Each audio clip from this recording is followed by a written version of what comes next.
les variables. Alors, c'est quoi une variable? Souvenez-vous, lorsque nous avons vu l'ordinateur, nous avons parlé de la mémoire, ok? Nous avons dit que la mémoire RAM sert à sauvegarder les informations d'une manière temporaire. Alors, une variable est un emplacement qui permet de stocker les informations dans un programme, ok? Je vais prendre un exemple ici. Je peux dire x est égal à 10, ok? Qu'est-ce que ça veut dire? Ceci, ça veut dire que nous avons pris la valeur 10, ok? Et nous avons donné cette valeur ici à la variable x. Nous voulons que Python puisse sauvegarder la valeur 10 dans notre mémoire RAM, d'accord? Mais lorsque nous demandons à Python de sauvegarder cette information, donc le nombre 10, dans notre mémoire, nous devons avoir accès, ok, à cette valeur. C'est pourquoi nous créons une variable. La variable ici va servir d'une référence. Ok? C'est à partir de ces noms de la variable que nous allons avoir accès à notre valeur 10. Ok? Ce qui veut dire que je peux venir ici, j'ai dit print, en parenthèse, x. Ok, je ne vais plus dire print 10, je vais dire print x parce que lorsque j'appelle la variable x, ce que je vais avoir, ce sera la valeur 10. Donc si je sauvegarde ici et que j'exécute mon programme, qu'est-ce qui va se passer? C'est la valeur 10 qui sera affichée ici. Donc, la valeur 10 ici est sauvegardée dans la mémoire RAM. Mais nous avons besoin d'accéder à cette valeur plus tard. Ok? Par exemple, comme l'affiché ici, c'est pourquoi nous avons créé une référence. Nous avons créé une variable avec un nom. C'est ce nom que nous allons utiliser à chaque fois que nous avons besoin d'accéder à la valeur 10. D'accord?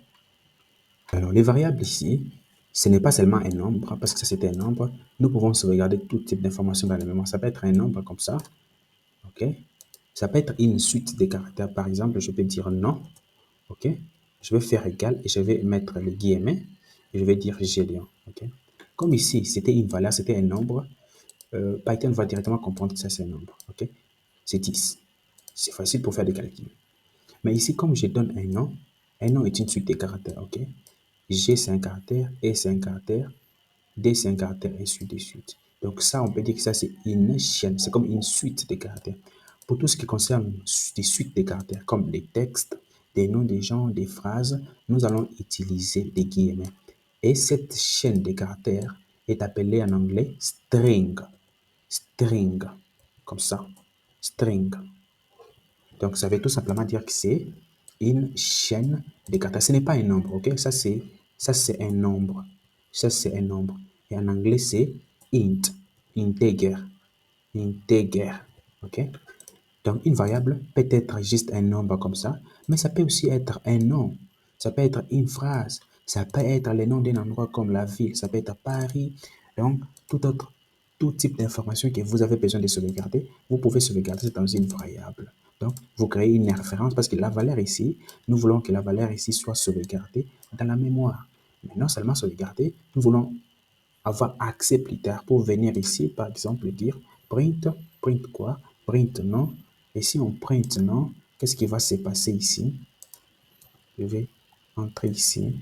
Ce qui va se passer ici, c'est Gédéon qui sera affiché. OK? Donc, la variable peut être un nombre comme ça. Ça peut aussi être une suite de caractères, une chaîne de caractères. OK? Entre guillemets comme ça. D'accord? Ça peut aussi être un nombre décimal. Donc, je peux dire poids. OK? Je pèse combien? Je pèse 88,9. OK? Ça, c'est un nombre entier. Mais ça, c'est un nombre qui est comment? Qui est décimal. Et en anglais, ce nombre décimal est appelé float. OK? Nous allons revoir tout ça. Mais c'est juste pour donner un exemple qui est une variable, donc l'espace que nous avons créé dans la mémoire pour sauvegarder les informations, ok, peut être des différents types. Ça peut être un nombre, ça peut être une suite de caractères, ça peut être un nombre décimal, d'accord? Donc, je peux aussi venir ici, je vais dire print, print quoi?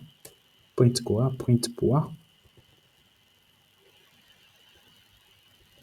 Print poids, donc la variable que nous avons créée ici. Si je sauvegarde et que je relance mon programme, je vais voir 10.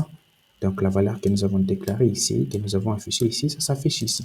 Et je vais voir Gédéon, les noms que nous avons créés ici. Donc, Gédéon qui a été sauvegardé dans la mémoire et dont le nom et dont la référence, donc la variable s'appelle nom, que nous avons affiché ici, va s'afficher dans la console. La même chose avec les points. Donc ici, nous avons sauvegardé plusieurs types d'informations dans notre mémoire RAM. C'est pour que nous puissions avoir accès à ces informations plus tard. Vous voyez? Donc, c'est ça en fait les rôles des variables dans un programme Python. Donc, ce sont des choses que nous allons utiliser plus souvent. Si vous créez un programme qui demande à l'utilisateur d'insérer son nom d'utilisateur et ses mots de passe, vous allez seulement créer des variables. Une variable qui va récupérer les noms d'utilisateur et une autre variable qui va récupérer les mots de passe. Et vous pouvez prendre et essayer de comparer est-ce que l'utilisateur existe.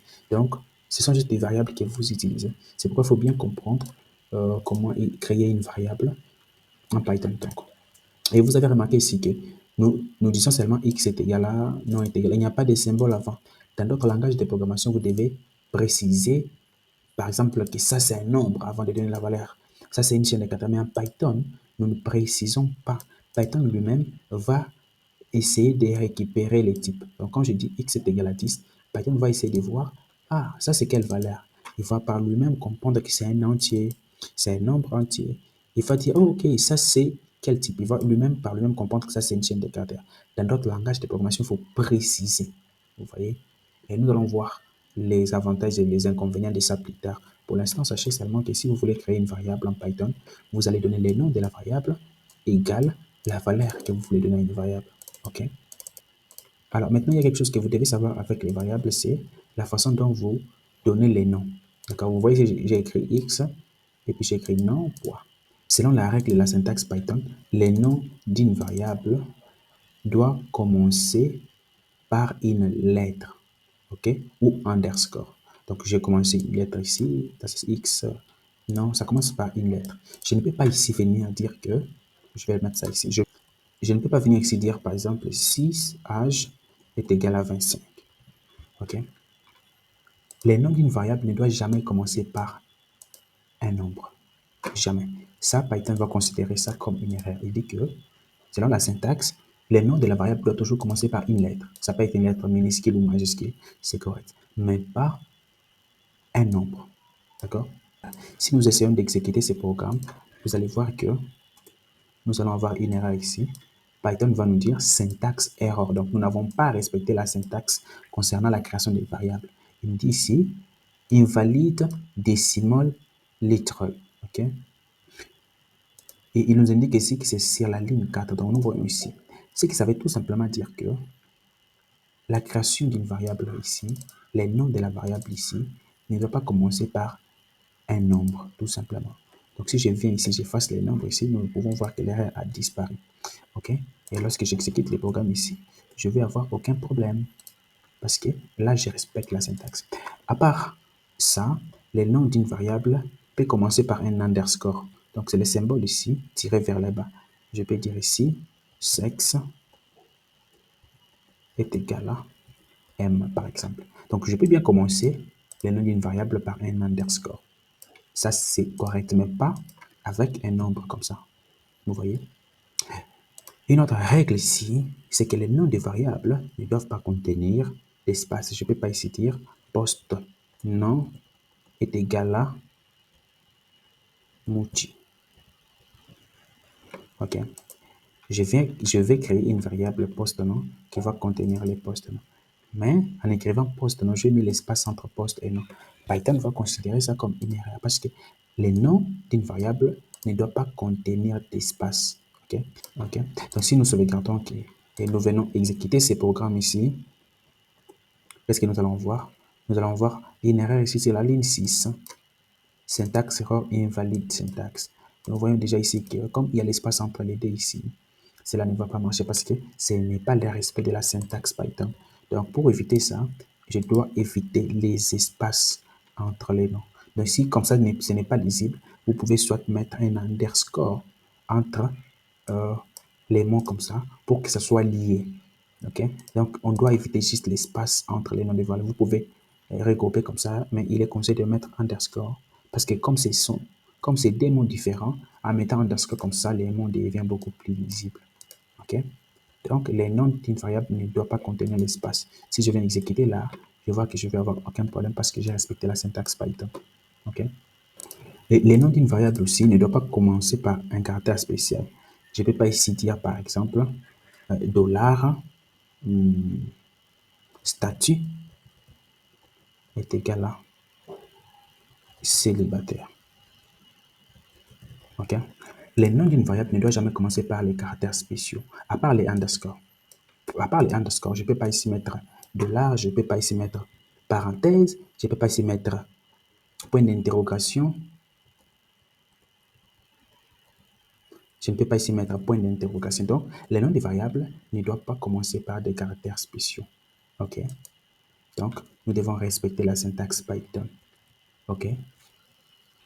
Alors, une dernière chose que nous allons voir sur la nomination des variables ici, c'est que les noms d'une variable ne doivent pas être la même chose que les mots réservés dans Python. Python a des mots qu'il utilise qui sont déjà réservés dans les programmes, comme les mots if, par exemple.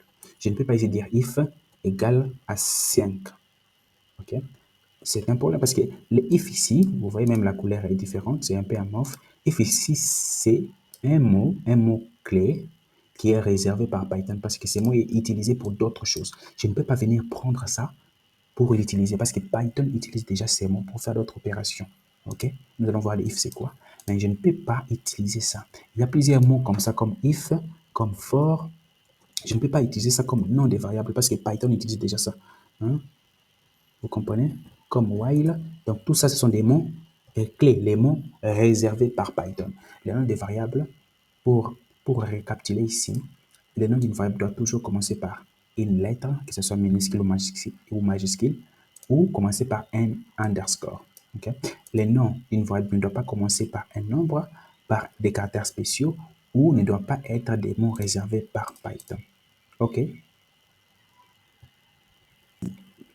Ça, c'est bon chose que là. Dans la prochaine vidéo, nous allons voir les types de données dans Python.